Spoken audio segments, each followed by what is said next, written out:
Hello વિદ્યાર્થી મિત્રો, હું છું શિવાંગ પટેલ. શિવ ક્લાસીસમાં આપનું સ્વાગત છે. આજે આપણે સેકન્ડ ચેપ્ટર જોઈશું. સેકન્ડ ચેપ્ટર છે બહુપદીઓ એટલે કે પોલિનોમિયલ્સ. તો આપણે સૌપ્રથમ બહુપદીના વિશે ઇન્ટ્રોડક્શન વિશે જોઈશું અને ફોર્મ્યુલા વિશે જોઈશું. તો ચાલો વિદ્યાર્થી મિત્રો, કે બહુપદીમાં કેટલા પ્રકાર છે.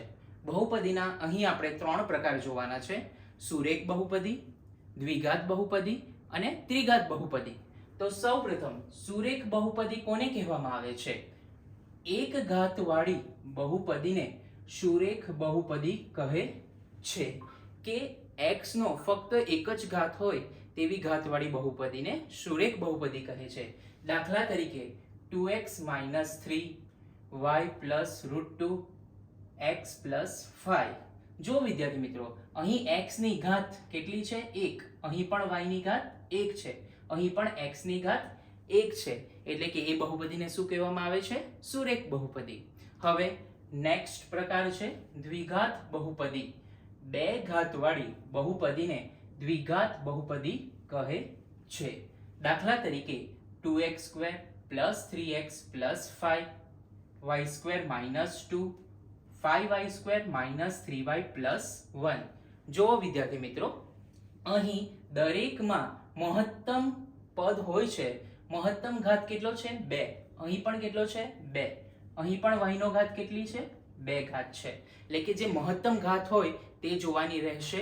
એટલે મહત્તમ ઘાત બધાની 2 છે. એટલે કે 2 ઘાતવાળી બહુપદીને શું કહેવામાં આવે છે વિદ્યાર્થી મિત્રો? દ્વિઘાત બહુપદી કહેવામાં આવે છે. હવે જોઈશું આપણે ત્રિઘાત બહુપદી. 3 ઘાતવાળી બહુપદીને ત્રિઘાત બહુપદી કહે છે. જો વિદ્યાર્થી મિત્રો, દાખલા તરીકે 3x³ - 2x² + x - 1 2 - x³. જો વિદ્યાર્થી મિત્રો, મહત્તમ ઘાત હોવું જરૂરી છે. અહીં √2x³ 3 - x² - x³. જો વિદ્યાર્થી મિત્રો, બધી જ બહુપદીમાં જે મહત્તમ ઘાત છે x ની તે કેટલી છે? 3. અહીં પણ 3 છે. 3. અહીં પણ 3 છે. એટલે કે આ બહુપદીને શું કહેવામાં આવે છે? ત્રિઘાત બહુપદી કહેવામાં આવે છે. હવે આપણે એમનું સ્વરૂપ જોઈશું કે જે આપણે બહુપદી છે એનું સ્વરૂપ શું હોઈ શકે. જો સુરેખ બહુપદીનું સ્વરૂપ p(x) = ax + b.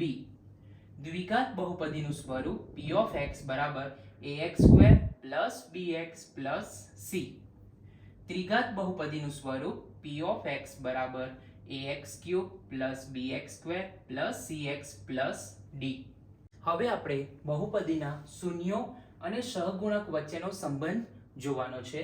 તો અહીં આપણે દ્વિઘાત બહુપદી p(x) = ax² + bx + c, જ્યાં a ને શું કહી શકાય? x² નો સહગુણક, b ને શું કહી શકાય? x નો સહગુણક અને c એટલે શું કહી શકાય? અચળ પદ. તો હવે એમના શૂન્યનો સહગુણક વચ્ચેનો સંબંધ આપણે જોવાનો છે. શૂન્ય એટલે આપણે અહીં એક શૂન્યને આલ્ફા અને બીજા શૂન્યને બીટા તરીકે લખ્યું છે. સૌપ્રથમ શૂન્યનો સરવાળો આલ્ફા + બીટા = -b/a. જો વિદ્યાર્થી મિત્રો, માઇનસના માઇનસ, b એટલે શું છે? x નો સહગુણક, છેદમાં a એટલે શું છે? x² નો સહગુણક. એટલે કે શૂન્યના સરવાળાનું સૂત્ર આવશે -b/a. એવી જ રીતે શૂન્યનો ગુણાકાર આલ્ફા × બીટા બરાબર શું થશે? c/a. વિદ્યાર્થી મિત્રો, તમને ખબર છે c એટલે શું છે? અચળ પદ અને a એટલે x² નો સહગુણક. તો આપણે શબ્દમાં આવી રીતે લખી શકીએ છીએ. તો અહીં આપણે દ્વિઘાત બહુપદી માટે શૂન્ય અને સહગુણક વચ્ચેનો સંબંધનું સૂત્ર તમારે યાદ રાખવાનું રહેશે. શૂન્યનો સરવાળો -b/a અને શૂન્યનો ગુણાકાર c/a આવશે. હવે આપણે બહુપદીનો આલેખ જોઈશું કે સુરેખ બહુપદી એટલે p(x) = ax + b. તો એનો આલેખ કેવો આવશે વિદ્યાર્થી મિત્રો? સીધી રેખા એટલે કે સુરેખ આવશે. જો વિદ્યાર્થી મિત્રો, આપણે અહીં જે સુરેખ બહુપદી છે એનો આલેખ દર્શાવવામાં આવેલ છે.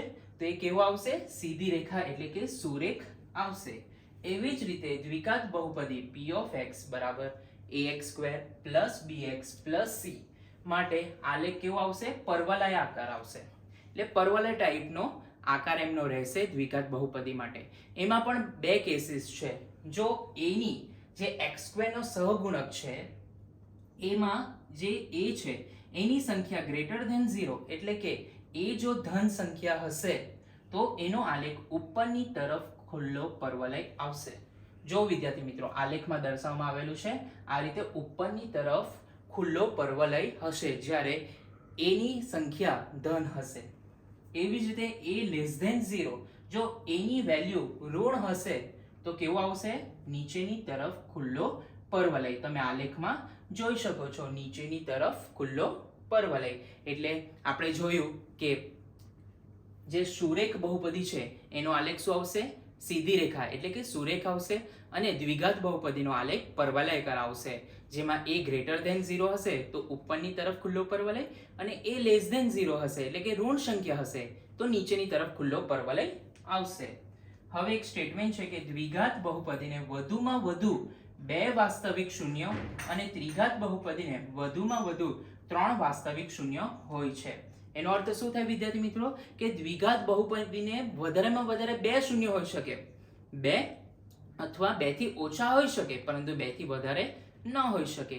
એવી જ રીતે ત્રિઘાત બહુપદીને વધારેમાં વધારે 3 શૂન્ય હોઈ શકે એટલે કે 3 અથવા 3 થી ઓછા હોઈ શકે, 3 થી વધારે હોઈ શકે નહીં. થેન્ક યુ વિદ્યાર્થી મિત્રો. હવે આપણે નેક્સ્ટ સેશનમાં સ્વાધ્યાય 2.1 જોઈશું. ત્યાં સુધી રજા આપશો. આપણા શિવ ક્લાસીસને લાઈક કરો, શેર કરો, સબસ્ક્રાઇબ કરો. Thank you.